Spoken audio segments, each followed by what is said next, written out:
Ganito po ang diskarte ng mga barat na buyer na walang ibang inisip kundi sila ay kumita at walang pakialam kung tayo ay lugi na sa ginagawa nila. Number 1 po ay bracket. Ibig sabihin po ng bracket, kapag tumimbang po ang baboy mo ng 80 pataas, good size po yon, tamang presyo. Pero kapag bumaba po ng 80, babawasan po naman ang presyo ng iyong baboy. Pangalawa po ay timbangan.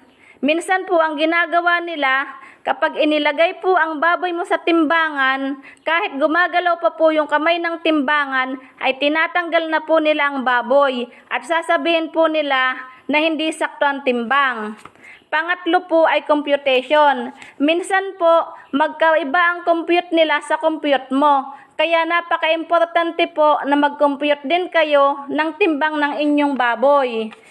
Minsan po, may mga ibang ahente pa na humihingi pa sila ng porsyento sa inyo kahit mayroon na po silang kita sa kanilang mga bossing.